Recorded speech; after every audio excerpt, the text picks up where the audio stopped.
প্রধান অতিথি হিসেবে উপস্থিত আছেন আমাদের হবিগঞ্জ চুনারুঘাটের গর্ব, আমাদের তো তারুণ্যের আইকন,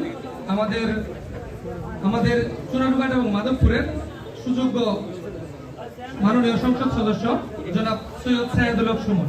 আমাদের আজকের এই অনুষ্ঠানে সভাপতিত্ব করবেন উপজেলা নির্বাহী অফিসার চুনারুঘাটের পক্ষে জনাব মাহবুবে আলম, সম্মানিত সহকারী কমিশনার ভূমি, ভারপ্রাপ্ত উপজেলা নির্বাহী অফিসার মহোদয়। আমাদের আজকের এই অনুষ্ঠানে স্বাগত বক্তব্য প্রদান করবেন চুনারুঘাট উপজেলা সুযোগ্য উপজেলা কৃষি অফিসার কৃষিবিদ জনাব মোহাম্মদ মাহিদুল ইসলাম স্যার। আমাদের আজকের এই অনুষ্ঠানে বিশেষ অতিথি হিসেবে উপস্থিত আছেন জনাব মোহাম্মদ আব্দুল কাইয়ুম তরফদার, সম্মানিত ভাইস চেয়ারম্যান উপজেলা পরিষদ চুনারুঘাট। আমাদের অনুষ্ঠানে বিশেষ অতিথি হিসেবে উপস্থিত আছেন জনাব খায়রুল ডাক্তার, সম্মানিত মহিলা ভাইস চেয়ারম্যান উপজেলা পরিষদ চুনারুঘাট।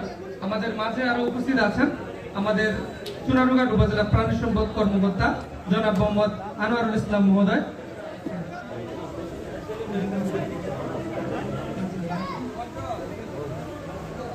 আমাদের মাঝে আরো উপস্থিত আছেন আমাদের ৩ নং ইউনিয়ন পরিষদের সম্মানিত চেয়ারম্যান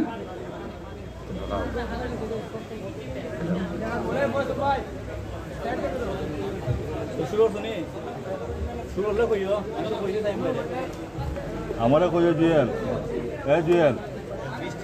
জুয়েল সুমু সেগুলো আমার কইও এরে মাথার মধ্যে। আমাদের মাঝে আমাদের সদর ইউনিয়ন পরিষদের চেয়ারম্যান উপস্থিত রয়েছেন, আমাদের মাঝে মুক্তিযোদ্ধার কমান্ডার উপস্থিত আছেন, আমাদের মাঝে ছাত্রলীগ, যুবলীগ সহ আওয়ামী লীগের বিভিন্ন অঙ্গ সংগঠনের নেতৃবৃন্দ আমাদের মাঝে উপস্থিত আছেন। আমাদের মাঝে উপস্থিত আছেন প্রিন্ট ও ইলেকট্রনিক মিডিয়ার সাংবাদিকবৃন্দ, বীর মুক্তিযোদ্ধাগণ এবং আমাদের কৃষক ও কৃষানী ভাই বোনেরা, সকলের প্রতি আসসালামু আলাইকুম। আমরা আজকের এই উদ্বোধনী কৃষি প্রযুক্তি মেলা এবং প্রণোদনা ও পুনর্বাসন কর্মসূচির উদ্বোধনী অনুষ্ঠানের প্রথমেই স্বাগত বক্তব্য প্রদানের জন্য বিনীতভাবে অনুরোধ জানাচ্ছি আমাদের চুনারুঘাট উপজেলা কৃষি অফিসার, সম্মানিত উপজেলা কৃষি অফিসার কৃষিবিদ জনাব মোহাম্মদ মাহিদুল ইসলাম স্যার।